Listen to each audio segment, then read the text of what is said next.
The sun had already dipped below the horizon, leaving Alarian Castle bathed in the deep blues and purples of twilight. Shadows stretched across the stone walls, creeping into the corners of corridors that had once been alive with laughter and light. In the grand hall, Prince Calen sat in silence, his hands resting lightly on the armrests of his throne. He did not look at the chandeliers above or the tapestries that lined the walls. In truth, he could see perfectly, yet he let his eyes remain empty, letting the illusion of blindness cloak him. He had chosen this path deliberately. A curse, whispered by soothsayers in hushed tones, had marked his life. It was said that his fiancée, Lady Seraphine, would betray him when his sight failed. Whether the curse was true or only superstition, Calen refused to leave his fate to chance. By pretending to be blind, he could watch, learn, and understand the hearts of those around him without revealing his own. Lady Seraphine entered the hall at that moment. Her gown was a cascade of silver silk that caught the last glow of the fading sun. She moved with grace, each step confident, yet there was a hidden weight in her shoulders, a tension that betrayed her inner thoughts. Calen listened to the soft rustle of her dress, the delicate sound of her breathing, and the quiet tap of her boots on the polished stone. Every motion painted a picture in his mind. "Calen," she said softly, not knowing he could hear everything. "The council grows impatient. They demand to know why our armies have not moved." Calen did not answer immediately. He allowed her words to linger, savoring the subtle inflections in her voice. It was as if he could feel her intentions hidden beneath her polite tones. "And what do you say to them, Seraphine?" he asked finally, his voice gentle, almost timid. "I tell them what they want to hear," she replied, a faint smile brushing her lips. "That we are ready, that we will protect the kingdom, and yet—" Her voice trailed off. She did not realize that Calen had caught the hesitation in her words. Calen's heart tightened. He had seen her kindness and her cleverness in small acts, how she tended to the injured pages, how she quietly helped the servants in the kitchens. Yet now, in these fleeting moments, he glimpsed a shadow in her heart, a part that feared and desired more than duty. The castle around them seemed alive with whispers. Shadows stretched unnaturally along the walls, almost as if they were listening, waiting. Calen had always been sensitive to such things, a gift, or perhaps a curse, he had inherited from his mother. The court might see him as weak, blind, dependent, but in truth, he saw far more than anyone realized. Every smile, every hesitation, every secret glance was visible to him. Seraphine moved closer, unaware of the sharpness in his mind. "Calen," she said again, softer this time, "will you trust me to speak for you before the council? They respect my words. They will listen to me." Calen felt a surge of conflicting emotions. He longed to take her hand, to draw her near and speak of the truth, yet he remained still, his mask of blindness unwavering. "I trust you," he said quietly, and the words were true, but layered with caution. As the night deepened, Calen wandered the corridors alone. He listened to the distant laughter of courtiers, the clinking of glasses in the dining halls, and the soft sobbing of someone hidden in the castle's shadows. He could feel the pulse of Alarian Castle itself, ancient and secretive, carrying whispers of prophecies long forgotten.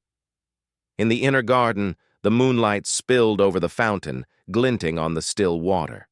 Seraphine often came here alone, and tonight Calen followed her silently, unseen. She knelt by the fountain, her fingers brushing the cool water as though she sought answers in its reflection. "Why must fate always test us?" she whispered. Calen listened, his heart aching. He could hear her fear, her longing, and her doubts. He could sense her loneliness, even amidst the glittering court and her own brilliance. "Perhaps," she murmured, It is the test of the heart, not the body. Perhaps the gods wish to see who we truly are when we cannot hide behind masks. Kaylin's chest tightened. She did not know he could see the truth behind her words. He had always wondered what she truly felt, and now he had glimpsed it, raw and unfiltered. Yet she would never speak these thoughts aloud, at least not with him present, or so she believed. The night air grew colder, and Kaylin felt a strange pull toward the old tower of the castle, a place said to be cursed, abandoned long ago. Legends whispered of a hidden chamber, a place where shadows held memories and visions. He climbed the spiral staircase silently, each step echoing softly in the empty stone. At the top he found the chamber, untouched for decades. The walls were carved with symbols that pulsed faintly in the moonlight. Kaylin traced them with his fingers, feeling a strange energy beneath his touch. One symbol in particular glowed brighter than the rest, a mark of prophecy, the very one that had haunted him since his youth. He knew instantly that it was linked to Seraphine. His pulse quickened. He sat on the cold floor, letting the silence envelop him, listening to the whispers of the past. The prophecy had warned of betrayal, of heartbreak, of a trust shattered. Kaylin felt a shiver run through him. Was he truly protecting himself by feigning blindness, or was he merely setting the stage for the very fate he feared? Footsteps approached, light and cautious. Kaylin held his breath. Seraphine appeared in the doorway, unaware of his presence. "I feel it," she whispered, her eyes scanning the room. "Something stirs in these walls, something ancient. I must be careful, and yet I cannot leave it alone." Kaylin watched her, every movement etched into his memory. She stepped closer to the symbol, touching it reverently. "It speaks of choices," she murmured, "of trust and deception, and of hearts that cannot lie, even when eyes can." The prince's heart pounded. She was speaking of him, unknowingly revealing truths that he had hidden for years. He felt both fear and longing, a dangerous mix that made him feel alive and vulnerable all at once. Seraphine paused, sensing perhaps that she was not entirely alone. She turned, her gaze sweeping the chamber. "Kaylin?" she called softly. No answer came. She frowned, tilting her head. "If you are here, I will find the truth, even if you do not speak it." Kaylin's breath caught. He wanted to reach out, to touch her, to reveal that he had always seen her completely, but he did not. Instead, he let her leave, watching her figure disappear down the staircase, leaving only the echo of her words behind. Alone, Kaylin pressed his hand to the glowing symbol. The prophecy's whisper seemed louder now, a warning and a temptation all at once. His mind raced with possibilities, what Seraphine might do, what she might say, and what he would feel when the truth could no longer be hidden. The night deepened further, and the castle fell into a quiet, tense stillness. Shadows twisted unnaturally, almost as if they were alive, holding their own secrets. Kaylin remained in the chamber, silent, waiting, and thinking. He had hidden his eyes, but he had not hidden his heart, and already he felt it beginning to shatter. The moment the moon reached its highest point, a soft, almost imperceptible whisper echoed through the chamber. "The truth will see you, even when your eyes do not." Kaylin shivered. He knew that tomorrow, the first real tests of trust and betrayal would begin. And in the shadows of the prophecy, he would watch, wait, and feel. Everything. Even the heartbreak that might come. The next morning, Ilarion Castle awoke beneath a pale, uneasy sunlight. Mist curled along the battlements and slid down the gardens, as if the castle itself exhaled a cautious breath. Within the grand halls, the courtiers moved with rehearsed elegance, their steps echoing off the stone walls. Yet beneath the laughter and chatter, tension hummed. an invisible thread of secrets binding every noble to every whispered rumor. Prince Calen sat quietly in his chambers, letting the sounds of the castle drift into his ears. Today would be the first council meeting where the court would test him, unaware of the mask he had chosen. His hands rested lightly on his cane, his head tilting slightly as if to see nothing at all. Yet every word, every movement, every glance of the courtiers was etched into his mind with unnerving clarity. Lady Seraphine arrived shortly after, her silver gown glinting faintly in the morning light. She moved with elegance, her head high, her voice calm, yet Calen could sense the subtle rhythm of anxiety beneath her poise. She spoke to the pages and guards with casual authority, though the tilt of her eyes betrayed a hint of unease. "Calen," she said softly as she approached his side, "the council awaits. They are impatient as always. Will you let me speak for you?" Calen's lips curved faintly. "I trust you," he said quietly, letting the words float in the air like a fragile promise. Seraphine nodded, but Calen noticed the flicker of something darker in her eyes, doubt or hesitation he could not yet tell. The truth of her intentions remained veiled, yet it drew him closer in fascination, even as fear coiled in his chest. The council hall was a cavern of polished stone and flickering torches. Nobles in fine silks and velvet gathered, their eyes sharp and calculating. They murmured among themselves, waiting to see the prince who could no longer see. Calen entered slowly, leaning lightly on his cane, yet listening with a precision that no blind man could claim. "Your Highness," a counselor said, bowing, "the armies await your command." Calen's gaze, hidden beneath the mask of blindness, swept over the room, not with sight, but with perception. He noted the subtle signs, a hand trembling at the edge of a sleeve, a twitch of a smile, the careful way eyes avoided his own. Every secret, every intention was laid bare to him. "Tell them," Calen whispered to Seraphine, "that we will move, but only when the time is right." Seraphine stepped forward gracefully, her voice ringing clear and confident. "The prince speaks through me. We will act with wisdom, not haste. Our enemies may think us weak, but strength lies in patience as well as courage." Calen felt a sharp mix of admiration and apprehension. She had spoken truthfully, yet there was something hidden in her words, a thought she had not intended to reveal. He could sense it, the subtle pulse of ambition beneath her calm. After the council dispersed, Calen followed Seraphine into the quieter halls of the castle. They moved like shadows, silent and intimate amidst the echoes of marble. Seraphine spoke softly, revealing parts of herself she believed were safe from his gaze. "I envy those who do not bear the weight of prophecy," she admitted. "To live freely, to choose without the shadow of fate, it seems like a distant dream." Calen's heart tightened. He understood more than she realized. The longing in her words, the fear she tried to hide, and the fleeting curiosity about what she might do if no one was watching.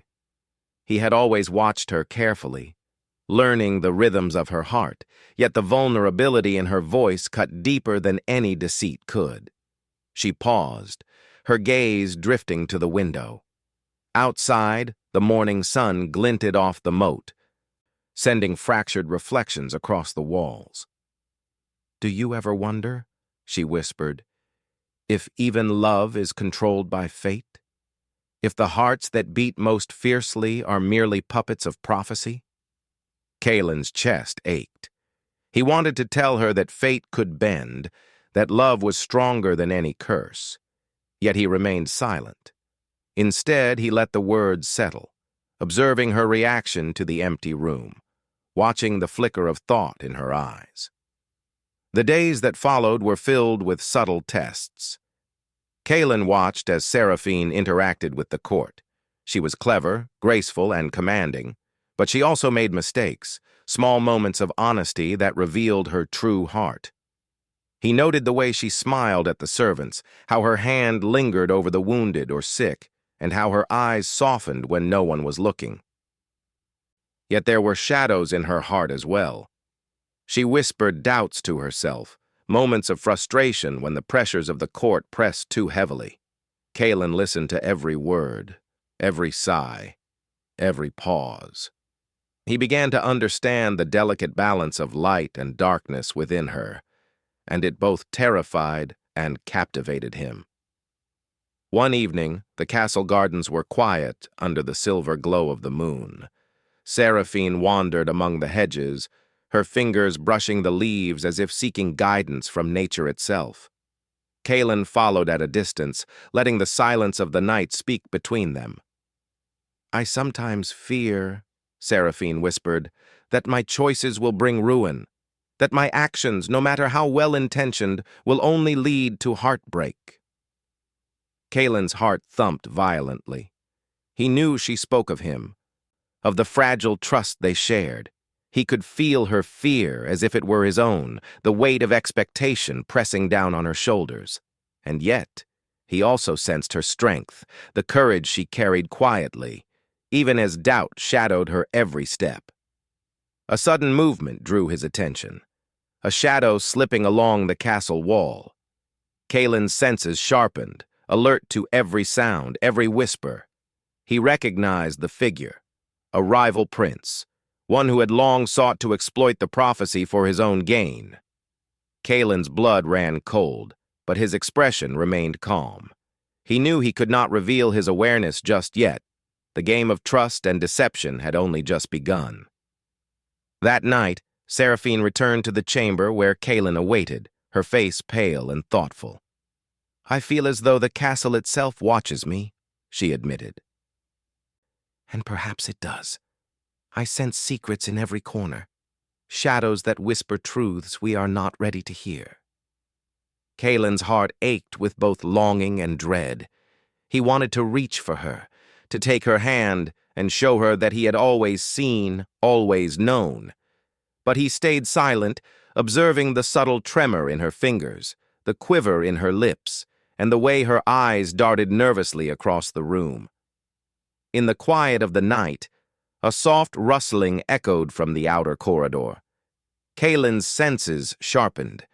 From the shadows emerged a servant, holding a small folded note. The parchment bore a symbol Kaelin recognized instantly, the mark of the rival prince, a silent warning and a threat. Seraphine took the note with a tentative hand, unaware of the danger it carried. Kaelin's mind raced. He could not allow her to fall into harm, yet revealing his knowledge now would break the delicate veil he had maintained. Instead, he acted with quiet precision. That night, under the cover of darkness, he intercepted the rival's plan, ensuring Seraphine's safety without her knowledge. When morning came, Seraphine discovered that a minor disaster had been averted.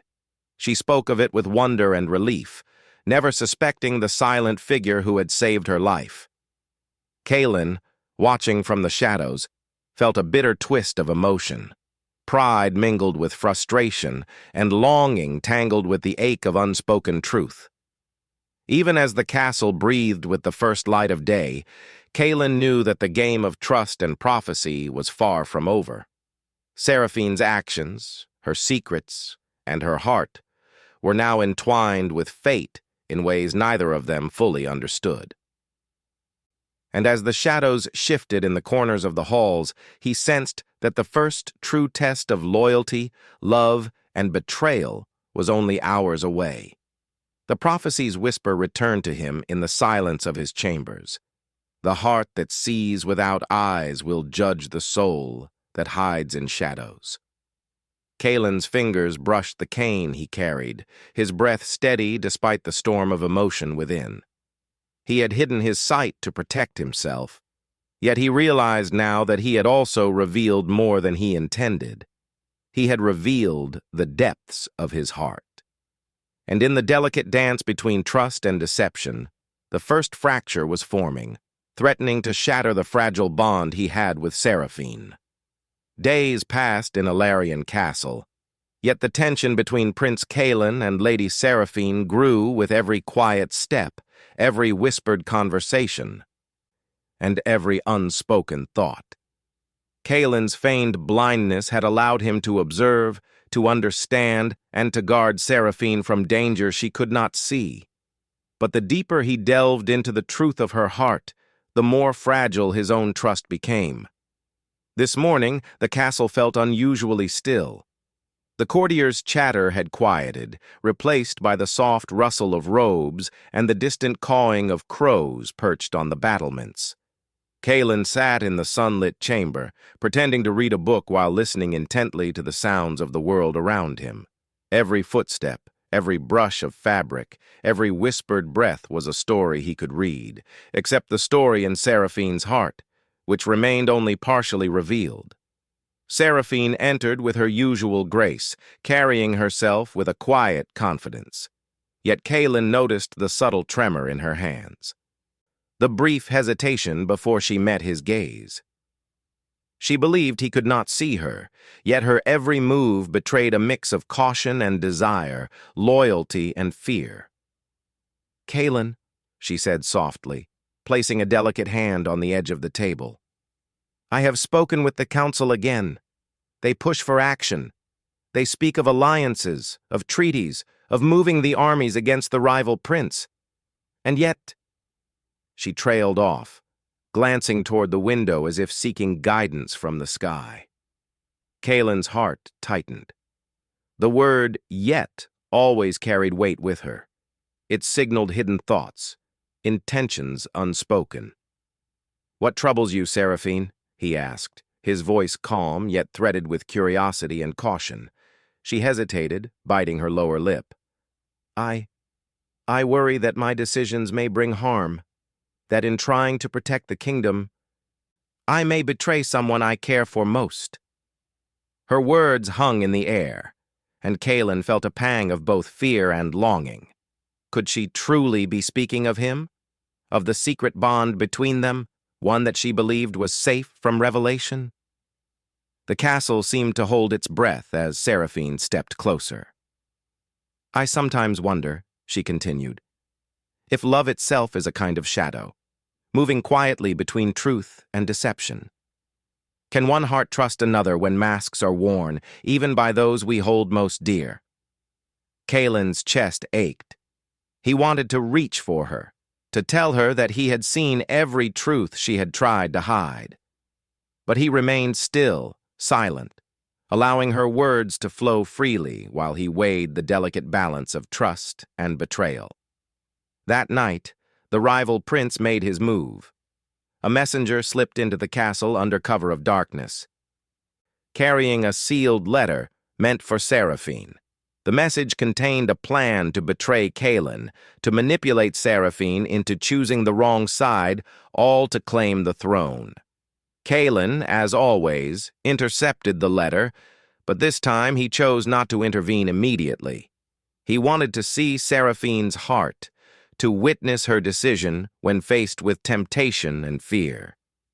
Seraphine discovered the letter the next morning, her fingers trembling as she read the words. She did not suspect Calen's awareness.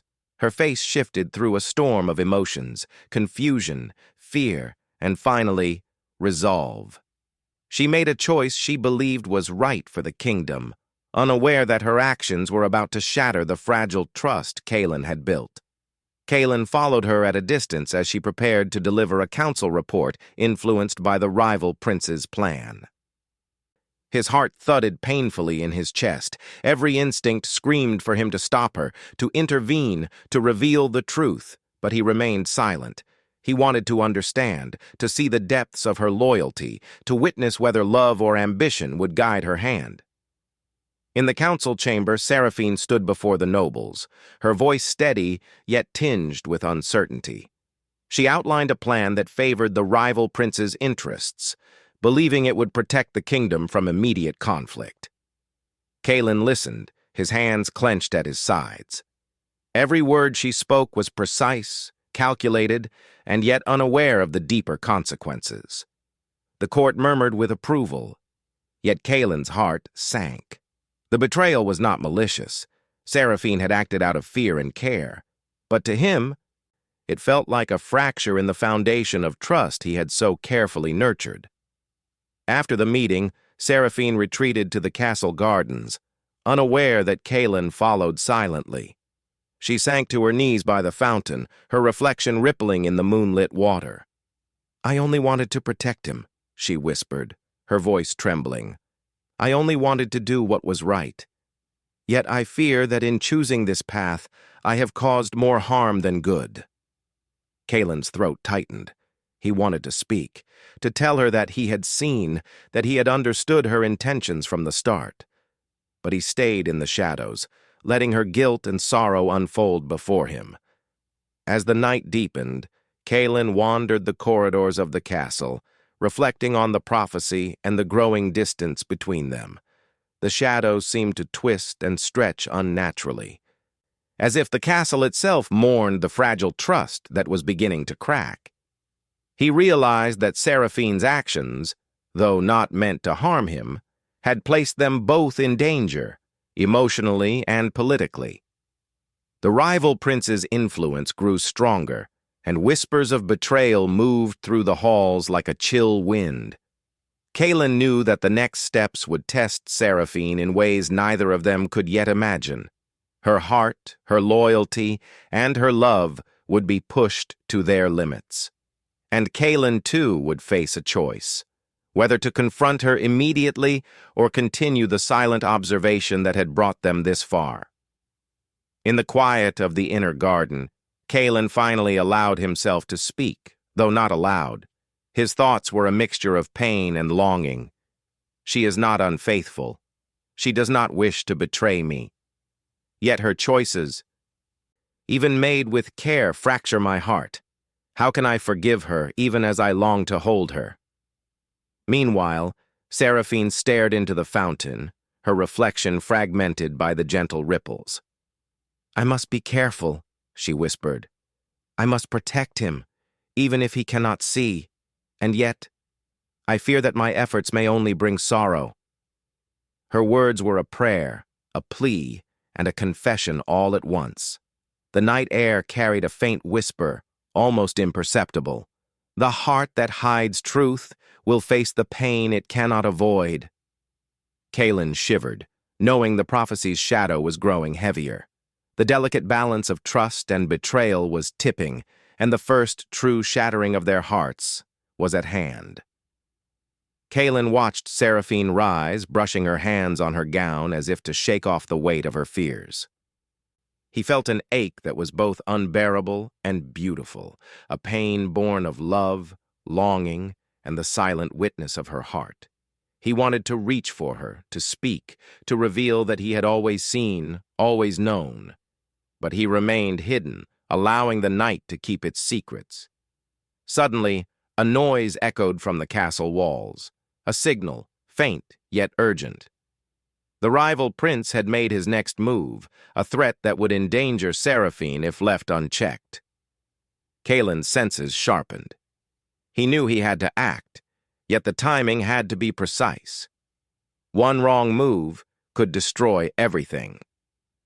In the quiet shadows, he moved with careful precision, intercepting the danger before Seraphine could realize its presence. She would awake to a world in which the threat had been neutralized, yet she would have no idea who had saved her. Kalen's heart swelled with a mix of relief and sorrow, pride intertwined with the pain of unspoken love. When morning came, Seraphine awoke to find the castle intact, unaware of the silent guardian who had watched over her. She moved through her duties with grace, her heart heavy with the lingering fear of yesterday's decisions. Kalen observed from a distance, feeling the ache of both longing and heartbreak. He realized with a sharp clarity that the first true fracture in their bond had already begun. Seraphine's choices, though innocent in intention, had set into motion a series of events that threatened to shatter the fragile trust between them. And yet, He could not help but love her more deeply, even as the shadows of prophecy loomed ever larger. In the quiet of his chamber, Kalen pressed his hands to his face, feeling the weight of both love and betrayal. The prophecy whispered again, softer this time, like the sigh of a long-forgotten spirit. The heart that witnesses truth must endure the pain of shadows. Kalen's mind raced. The delicate threads of trust, loyalty, and love were beginning to fray. The castle, the prophecy, and the rival prince's schemes all conspired to test them beyond their limits. Yet even in the midst of this tension, Kalen knew one truth above all. His heart, though wounded, could not stop seeing, could not stop longing, and could not stop loving Seraphine. He understood now that the coming days would demand more than courage. They would demand vulnerability, forgiveness, and the willingness to face the shattering of hearts. And in that shattering, perhaps, lay the path to redemption. The sun had barely risen over Ilarian Castle, but the air already held a weight of unease. Shadows clung stubbornly to the corners of the halls, as if the prophecy itself lingered, waiting to witness the choices of hearts. Prince Kalen walked through the corridors with quiet determination. Today, he could no longer hide behind the mask of blindness. The events of the past days had revealed truths that could not remain unspoken. Lady Seraphine appeared at the top of the grand staircase, her silver gown flowing like liquid moonlight. Her eyes, wide and earnest, scanned the hall as though sensing an invisible presence. Kalen stopped in the shadows, letting her words reach him before he revealed himself. He watched her carefully, noting every subtle gesture, every nervous shift of her gaze.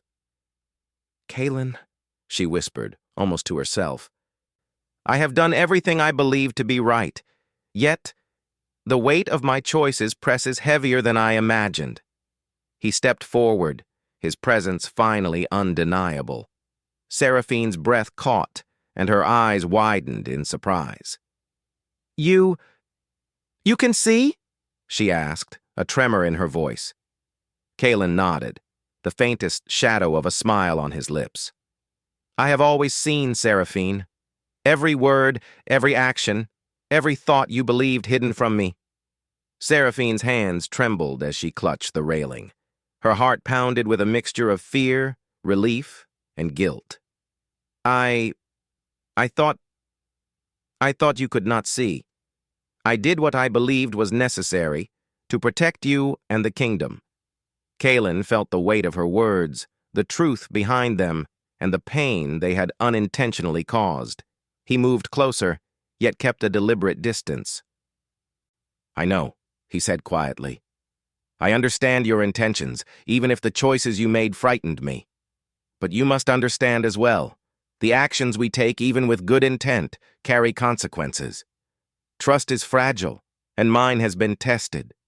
Seraphine's gaze fell to the floor, tears brimming in her eyes. "I never wanted to betray you. Never." Her voice was barely audible, a whisper lost in the vast hall.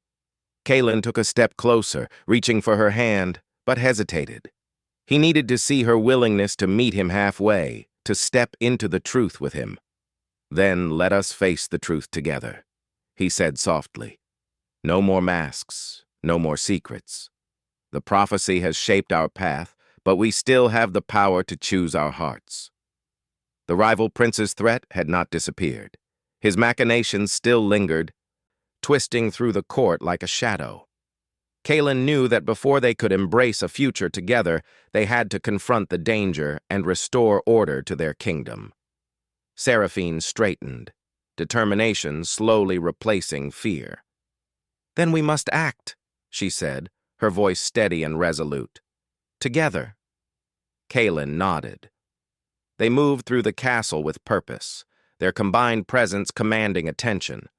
Courtiers whispered and watched, sensing the change in the air, the union of sight and perception, of trust and understanding. The rival prince had gathered his supporters in the outer halls, preparing to claim advantage over the kingdom.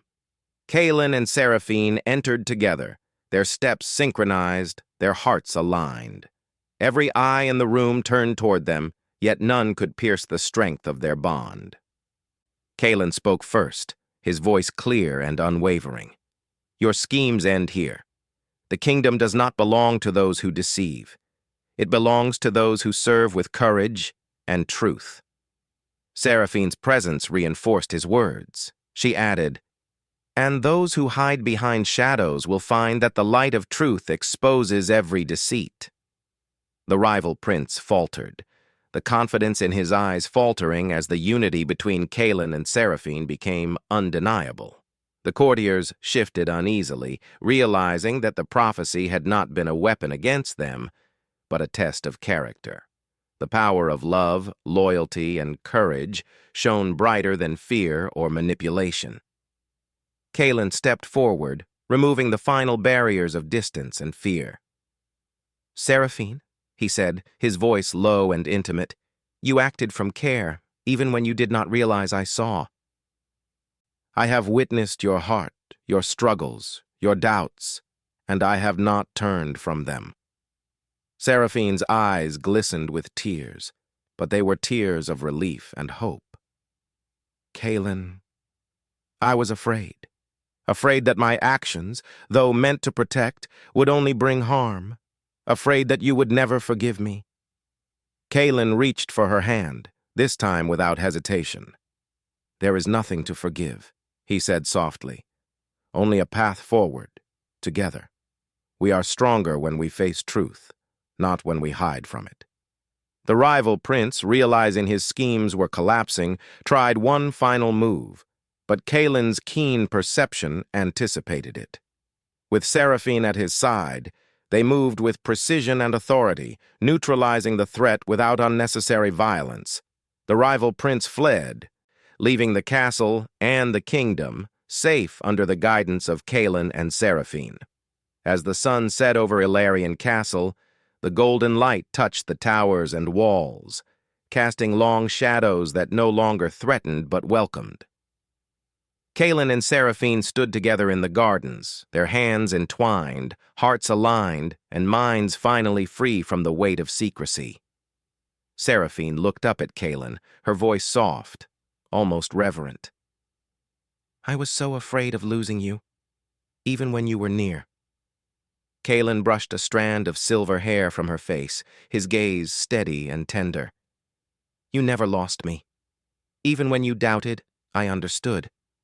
Our hearts have endured the shadows and come out stronger." The prophecy, which had once seemed an inescapable curse, now felt like a guiding hand, testing them until they could embrace trust and love fully. Kaelin realized that the mask of blindness had served its purpose. It had revealed truths, strengthened resolve, and prepared their hearts for the ultimate reckoning. Seraphine leaned closer, her forehead resting gently against his. "Then we face the future, together?" Kaelin nodded, his heart full of both relief and longing. "Together. No more masks, no more fear. Only truth, and only us." For the first time in days, the castle felt alive with hope rather than tension. The shadows still lingered in corners, but they were harmless now, mere witnesses to the union of two hearts forged through trials, deception, and courage. As night fell, the first stars appeared, twinkling in silent approval above Ilarion Castle. Kaelin and Seraphine walked through the moonlit gardens, their hands entwined, their hearts beating in unison. The prophecy had tested them, the rival had challenged them, and their own fears had threatened them, but together they had emerged stronger, united, and free. Kaelin paused by the fountain where Seraphine had once confided her fears.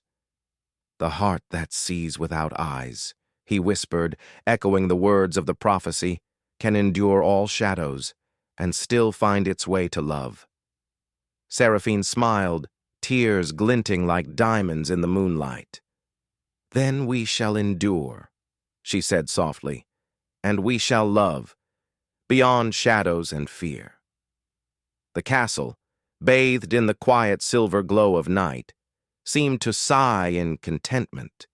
The walls that had held secrets, whispers, and shadows now echoed with a new story, one of trust regained, hearts mended, and love realized. Kaelin and Seraphine stood together, their hands clasped, hearts aligned, and eyes finally meeting in unguarded truth. The trials of prophecy and deception had ended, leaving only a future of possibility, redemption, and enduring love. And as they walked through the quiet halls, they knew that no mask, no whisper of prophecy, and no shadow of fear could ever separate them again. Together they had faced the shattering and emerged whole.